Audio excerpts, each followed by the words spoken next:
여러분 안녕하십니까? 이어서 춘천에서 전해드립니다. 어제 강원도에서는 코로나19 확진자 51명이 추가되면서 10월 초 이후 6주 만에 하루 확진자가 50명대를 기록했습니다. 특히 춘천에서 15명이 확진됐고 철원에서 12명, 원주에서 8명이 추가되면서 확산세를 이끌었습니다. 오늘도 오전 9시까지 춘천에서 10명, 철원에서 8명이 나왔고 원주와 태백에서 각각 7명씩 확진돼 확진자 32명이 추가됐습니다. 강원도의 40, 50대 중년층 취업자 수가 좀처럼 회복되지 않고 있습니다. 통계청에 따르면 올해 3분기 강원도 전체 취업자는 45만 1,000명으로 지난해 같은 기간보다 3,000명이 늘었습니다. 그러나 40대 취업자는 3,000명이나 준 9만 5천 명, 50대 취업자는 11만 3천 명으로 2천 명이나 줄었습니다.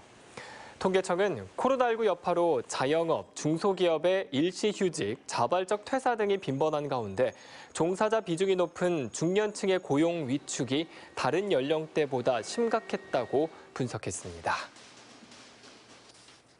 강원 세계살림엑스포 조직위원회는 입장권 인터넷 사전 예매를 시작했습니다. 입장권은 예스24에서 구매할 수 있으며 일반 8,000원, 청소년 6,000원, 어린이 4,000원으로 현장 판매보다 20% 할인된 가격으로 구입할 수 있습니다. 강원도민은 50% 할인받을 수 있습니다. 2022 강원 세계살림엑스포는 내년 5월 4일부터 6월 5일까지 33일 동안 고성군 토성면 세계 잼버리 수련장과 고성 속초 인제 양양에서 환경과 관광, 치유를 주제로 열립니다. 강원도 소방본부가 수능맞이 119 구급 이송 대책을 마련했습니다. 소방본부는 수능 당일인 18일 새벽 6시부터 시험 종료 때까지 소방관 27명을 동원해 상황관리반, 구급이송반, 안전대응반으로 이루어진 119 특별상황실을 운영합니다.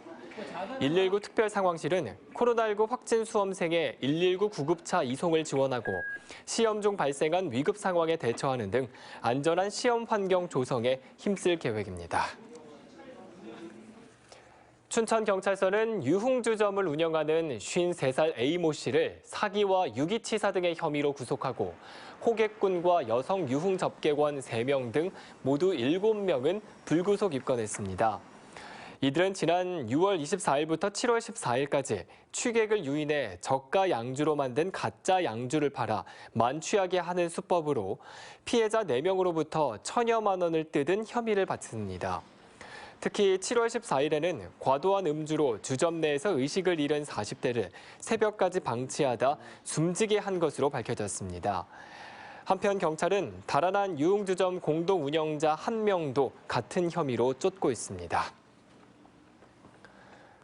고속도로에서 1톤 이하 소형 화물차 사망 사고가 잇따르고 있습니다. 강원경찰청은 최근 3년간 강원권 고속도로에서 발생한 교통 사망 사고 32건 가운데 31%인 10건이 1톤 이하 소형 화물차에 의해 발생했다고 밝혔습니다.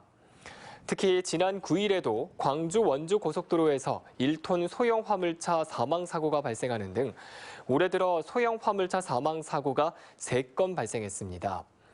경찰은 소형 화물차는 운전석과 차량 앞부분이 붙어 있어 탑승자 안전이 취약하다며 안전 조치에 대해 중점 단속하겠다고 밝혔습니다.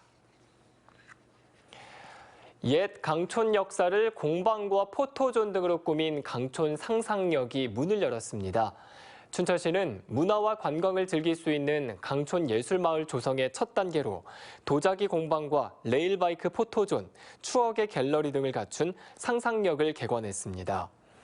춘천시는 강촌 상상역은 방치됐던 지역 자원을 시민과 관광객들에게 돌려주는 것으로 앞으로 주민들과 함께 의미 있는 공간으로 만들겠다고 덧붙였습니다.